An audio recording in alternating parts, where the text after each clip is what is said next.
오늘 성경에 보면은 사도 바울이 하나님의 부름을 받습니다. 만남을 갖습니다. 그리고 하나님의 택하심, 선택을 받고 사명을 가지고 주의 사역을 감당하는 것이 오늘 본문의 내용입니다. 말씀의 배경은 이렇습니다. 사도 바울이 부름받고 1차, 2차, 3차 전도여행, 이방 땅에 가서 복음을 전했습니다. 그리고 예루살렘에 와서 선교 보고를 하는데 유대인들이 사도 바울을 붙잡아 죽이려고 합니다. 이때에 천부장이 한마디 해보라고 그러자 사도 바울이 자기의 신앙 간증을 합니다. 내가 이렇게 주님을 만났고 주의 사명을 감당하며 여기까지 왔다고. 이 사도 바울의 설교, 신앙 간증, 고백을 통하여 오늘 우리에게 주시는 메시지가 있습니다. 바울이 하나님의 부름을 받고 선택함을 받고 사명을 끝까지 감당했던 것처럼 나는 하나님 앞에서 이 믿음이 있는가, 이 확신이 있는가. 나도 선택받았습니다. 나도 주의 은혜 가운데 사명을 감당하는 인생입니다. 하나님의 도우심 가운데 끝까지 주님 부르는 날까지 나는 그 길을 걷겠습니다. 다시 한번 다짐할 수 있는 저와 여러분들 되시기를 주님의 이름으로 기원합니다. 먼저 본문 14절 말씀을 제가 봉독하겠습니다. 14절, 그가 또 이르되 우리 조상들의 하나님이 너를 택하여 너로 하여금 자기 뜻을 알게 하시며 그 의인을 보게 하시고 그 입에서 나오는 음성을 듣게 하셨으니 15절 같이 봉독합니다. 내가 그를 위하여 모든 사람 앞에서 내가 보고 들은 것의 증인이 되리라. 아멘. 지금 이 이야기는 사도 바울이 다메섹 도상에서 주님의 부름을 받고 주님이 강렬한 빛으로 자기를 만나주셨어요. 사울아 사울아 내가 왜 나를 박해하느냐. 사울 자신의 이름을 부르시면서 불러주셨어요. 그런데 그 이후에 앞을 보지 못하는 상황 가운데 아나니아라는 선지자를 자기에게 보내주셨어요. 아나니아가 기도하면서 눈을 떴습니다. 영적인 눈을 떴다는 것입니다. 거듭났다는 것입니다. 그리고 나서 아나니아가 하나님으로부터 받은 말씀을 이 사울이라는 청년에게 전해주었던 때예요. 그 말씀을 기억하고 그 말씀을 가지고 오늘 시간이 많이 흘렀지만 자기의 신앙 간증을 하면서 아나니아가 하나님으로부터 받은 말씀을 그때 나에게 주었습니다. 그때 내가 받은 말씀은 이런 말씀입니다 하며 전하는 것이 14절 15절의 내용입니다. 14절 다시 한번 보실까요? 이렇게 표현합니다. 여기 우리 조상 하나님이 너를 택하여, 하나님이 나를 택해 주셨다고 아나니아를 통하여 내게 확인시켜 주셨습니다. 여기 택하여라는 이 말은 원문을 좀 쉽게 번역을 하면 미리 손으로 잡았다라는 의미예요. 내가 하나님을 찾고 하나님을 만나고 하나님을 붙잡기 전에 하나님이 나를 찾아오셨고 하나님이 나를 만나주셨고 나를 먼저 붙들어 주셨다. 이게 택하심, 선택이라는 거예요. 내가 하나님을 선택하기 전에 하나님이 나를 선택해 주셔서 내가 하나님의 사람이 되었습니다. 구원 받았습니다. 그리고 사명 받았습니다. 이것이 사도 바울의 간증입니다. 여기에 우리가 붙들어야 할 첫 번째 메시지가 있어요.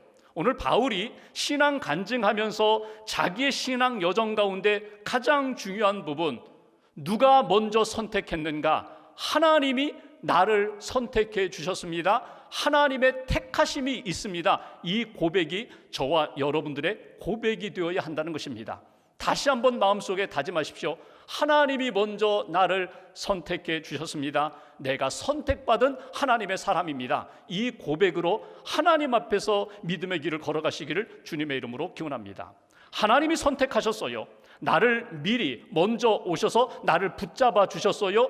의의 길, 생명의 길, 회개하고 세례받고 구원받은 하나님의 사람으로 나를 이끌어 주셨다는 거예요. 그렇다면 하나님의 선택함을 받은 사람은 어떻게 살아야 되는가? 하나님의 선택하심의 목적과 이유가 무엇인가? 14절 말씀, 15절 말씀에 보면 몇 가지를 이야기합니다. 하나님의 택하심은 그냥 선택하여 나는 선택받았어, 구원받았어, 그거로 끝나는 것이 아니라 끊임없이 선택받은 자가 선택하신 그분의 뜻을 깨달아 가야 한다는 거예요. 나를 부르시고 만나주시고 선택하신 하나님의 뜻이 무엇인지를 계속 알아가야 하고, 나를 지금도 바라보고 계시는 주님을 주목하여 계속 바라보아야 하고, 그분이 내게 주시는 하나님의 음성을 계속 듣고 체험한 것을 가지고 증언하는 증인의 삶을 살아야 합니다. 이것이 14절 15절의 내용입니다. 14절 다시 한번 보실까요? 이렇게 말씀합니다. 너를 택하여 너로 하여금 자기 뜻을 알게 하시며, 선택받은 사람은 선택한 그분 하나님의 뜻을 계속 알아가야 한다. 그 의인을 보게 하시며, 그 의인이 누구입니까? 예수 그리스도, 구원자 되시는 예수, 부활하신 예수, 의로우신 예수, 그분을 끊임없이 바라보아야 하고 그 입에서 나오는 음성을 듣게 하셨으니, 주님이 내게 오늘 다시금 주시는 말씀을 듣고 믿고 그 말씀에 순종하면서 15절 증인된 삶을, 내가 경험한 것, 체험한 것을 끊임없이 간증하며 복음 전하는 삶을 살아야 됩니다. 이것이 하나님의 택하심을 받은 믿음의 사람, 바울뿐만 아니라 저와 여러분들의 신앙 여정이 되어야 한다는 것입니다. 여러분, 하나님의 뜻이 무엇입니까? 가장 최근에 여러분이 기도하면서, 성경을 읽으면서, 신앙생활하면서 나를 향하신 하나님의 뜻을 여러분 깨달으셨어요? 성령의 감동을 받으셨어요? 하나님이 내게 주신 귀한 뜻이 무엇입니까? 내가 너를 선택했다, 내가 너를 구원했다, 내가 너와 함께한다. 주님이 내게 주신 하나님의 뜻이 무엇인지를 놓치지 말아야 한다는 거예요. 데살로니가 전서를 보면은 몇 군데에 걸쳐서 사도 바울이 하나님의 뜻은 이것이라고 전하는 말씀이 나와요.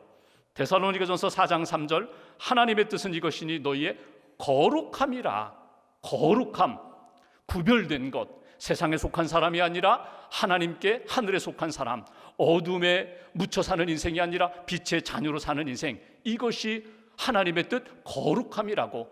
항상 하나님 앞에 부끄러움이 없는, 하나님 앞에 기쁨이 되는 거룩한 인생 여정 살아가는 것, 이것이 하나님의 뜻이라고.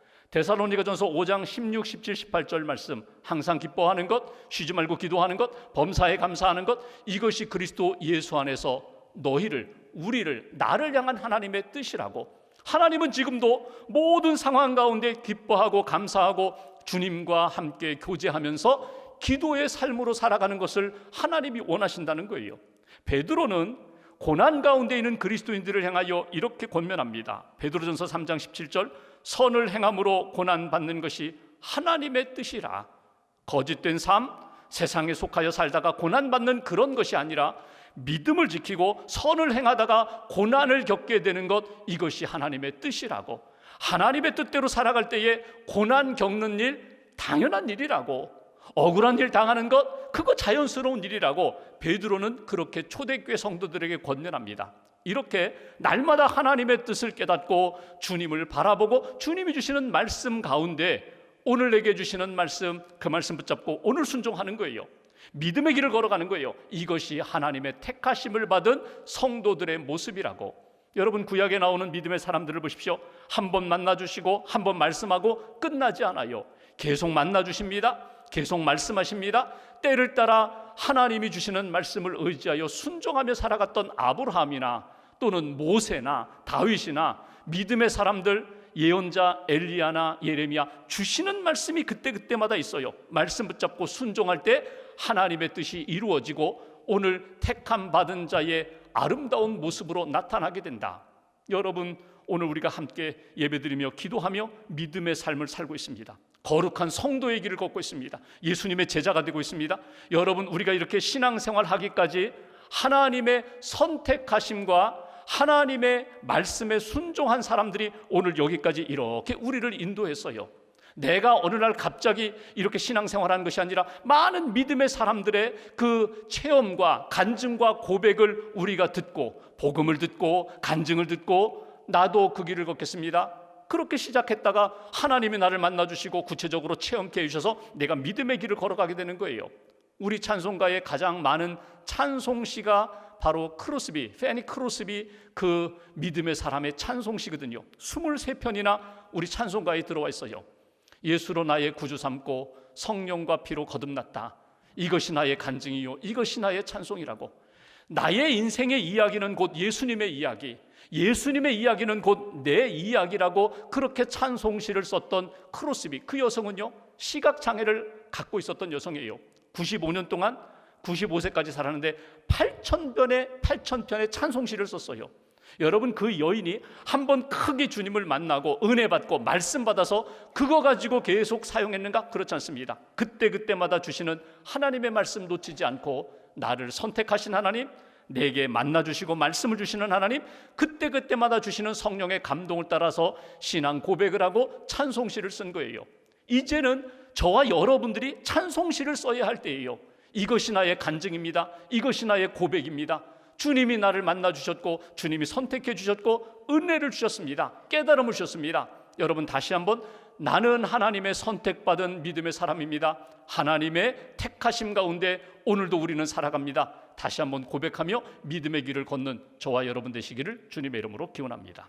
두 번째로 17절 18절 말씀 보실까요?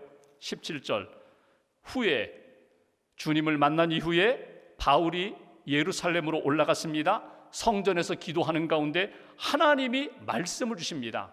그 말씀 18절 속히 예루살렘에서 나가라. 내가 예루살렘에 있는 사람들에게 아무리 복음을 전하고 간증을 해도 사람들이 내 말을 믿어주지 않을 거야. 왜? 너는 핍박자였으니까, 너는 믿음의 사람이 아니었으니까 속히 이곳을 나가라. 그리고 또 한 번 말씀을 주세요. 21절 한 절을 함께 봉독합니다. 나더러 또 이르시되 떠나가라. 내가 너를 멀리 이방인에게로 보내리라 하셨느니라. 성전에 가서 기도하는 가운데 황홀한 경험을 해요. 환상 체험을 해요. 영적인 체험을 해요. 그때 주님이 자기에게 말씀을 주셨다는 거예요. 어떤 말씀? 예루살렘을 떠나라. 사람들이 너를 받아주지 않아. 너를 괴롭힐 거야. 예루살렘을 떠나라. 대신 어디로 내가 너를 보낸다고요? 멀리 멀리 이방인들에게로 내가 너를 보내리라. 여러분, 이 상황에서 처음 사도 바울은 이해가 되지 않았어요. 나는 예루살렘에 머물고 싶어요. 적어도 율법을 아는 사람들, 나같이 과거에 오직 그냥 율법만 붙잡고 살던 사람들이 예수 믿으면 바뀔 수 있다고 내가 간증할 수 있거든요. 내가 예루살렘에서 유대인들에게 복음을 전하고 싶은데 하나님은 이곳을 떠나라는 거예요. 그리고 멀리 이방인에게로 가라. 이것이 하나님이 바울에게 주신 말씀이에요. 여러분, 믿음의 사람이 하나님의 선택을 받고 하나님의 구원 역사를 경험한 다음에 하나님이 우리에게 주시는 말씀이 있어요. 그 말씀 가운데 내가 너를 보내리라. 보내신다는 파송의 말씀이 있어요. 사명의 말씀이 있어요. 이 말씀을 사도 바울이 믿음으로 받아들이고 순종했다는 것입니다. 두 번째, 바울의 간증을 통하여 우리가 붙들어야 할 메시지가 있어요. 하나님의 보내심이 있습니다. 하나님의 보내심, 내가 원하는 곳, 내가 원하는 사람들을 찾아가는 것이 아니라 하나님의 구원 계획 속에 나를 보내시는 땅이 있고 보내 만나게 하시는 사람들이 있다. 여러분, 이 이야기를 지금 언제 하고 있어요? 처음에는 기도하면서 환상 중에 말씀을 받을 때는 도저히 이해가 되지 않았어요. 받아들이기 어려웠어요. 내 생각이 하나님의 생각과 달랐어요. 그런데 1차, 2차, 3차 전도여행 다니면서 이방 땅에 가서 복음을 전해보니까 하나님의 그 구원 계획이 맞다. 나를 보내신 하나님의 그 보내심이 맞다. 뒤늦게 그가 깨닫고 오늘 간증하는 내용이에요. 내가 그때 성전에서 기도하는 가운데 황홀한 경험을 하면서 말씀을 받았는데 그 말씀대로 내가 순종했더니 이방 땅에 복음을 전할 때 이방인들이 구원을 받았습니다. 교회가 세워졌습니다. 하나님 나라가 확장됐습니다. 이렇게 간증하는 것이 오늘 바울의 간증입니다. 여러분, 내 생각과 하나님의 생각이 다를 때가 있어요. 이사야 55장 8절 9절 말씀처럼 내 생각과 하나님의 생각이 다르고 내가 걷고자 하는 길과 하나님이 인도하시는 길이 다를 때가 있어요. 그런데 이사야는 이렇게 말합니다. 내 생각보다 하나님의 생각이 크고 내 길보다 하나님의 길이 더 높고 완전하고 선하다. 그러니 하나님의 생각, 하나님의 길에 순종하면서 그 길을 걸어가는 것이 하나님이 기뻐하시는 부름받은 사람들, 선택받은 사람들, 말씀받은 하나님의 사람들의 모습이라고.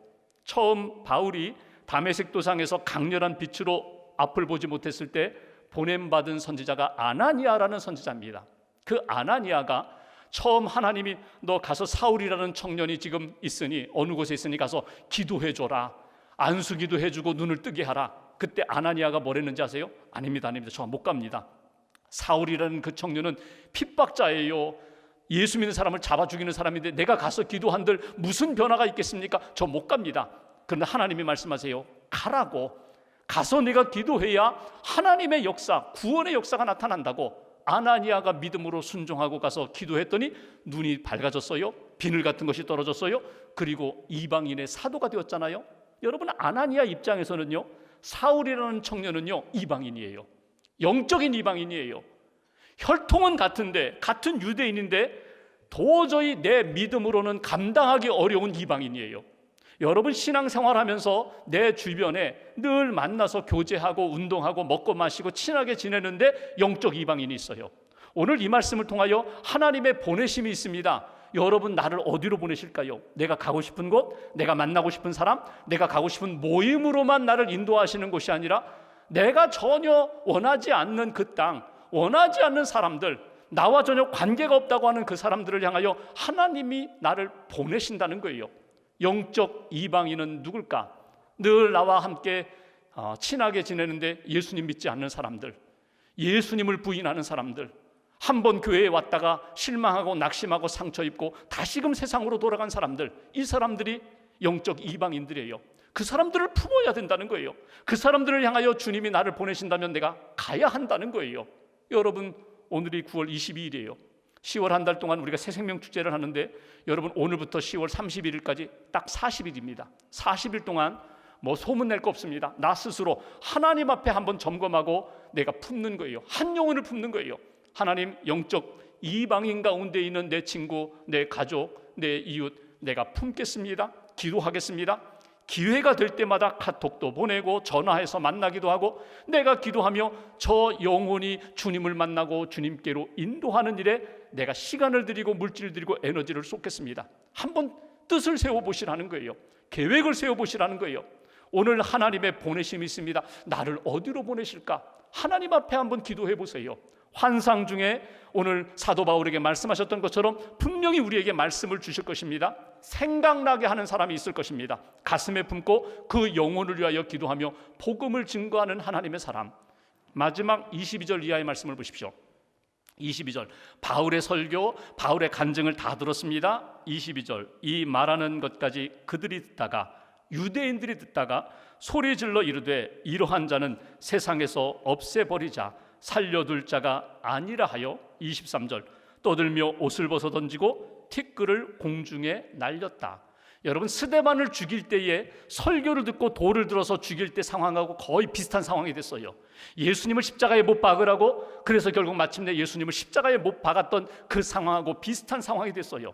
오늘 바울의 무슨 말 때문에 유대인들이 그렇게 격노하고 흥분하고 이 가만둘 수 없다, 바울을 죽여야 된다고 이렇게 아주 혈기가 나오게 되었을까? 딱 한마디 때문에 그렇습니다. 하나님이 나를 이방인들에게 보내셨습니다. 이 말 때문에 그래요.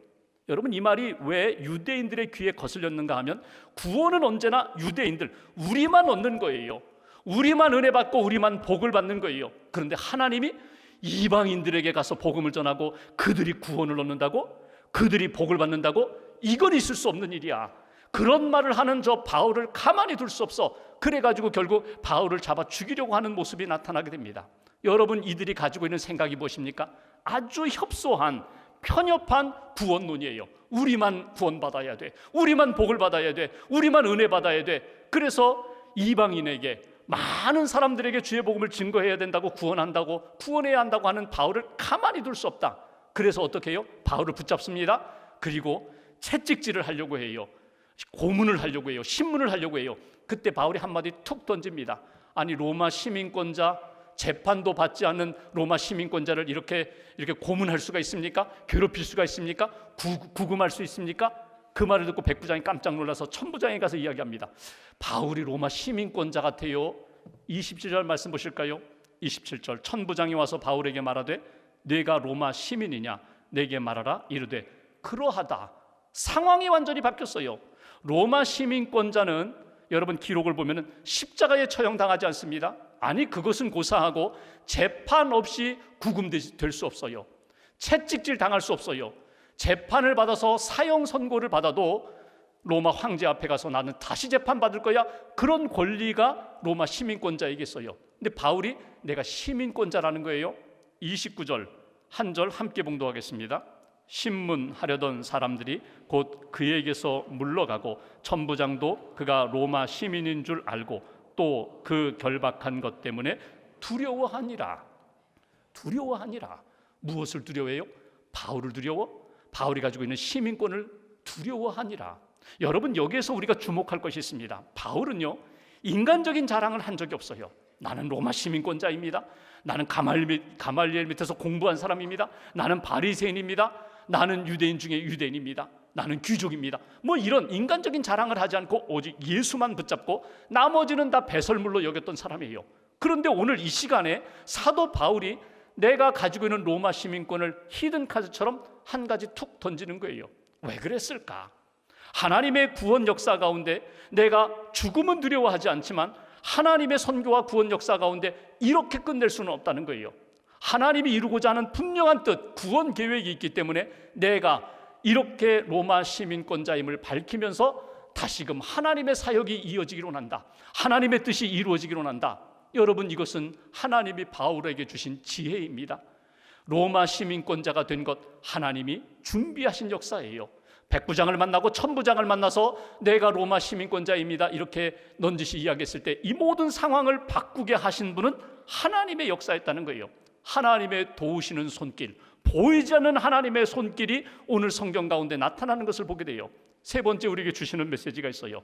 하나님의 부르심을 받고 선택을 받고 사명을 받고 주의 일을 감당할 때에 반드시 하나님의 도우심의 역사가 있다는 것, 하나님이 돌보신다는 것, 하나님이 함께 하신다는 것, 하나님이 구원하신다는 것, 하나님의 인도하심이 있다는 것, 이것을 우리가 오늘 성경을 통해서 배우고 다시 한번 붙잡게 됩니다. 하나님이 내가 믿음으로 살아갈 때 나를 도우신다, 나를 돌보신다, 나를 인도하신다, 나를 붙들어 주신다.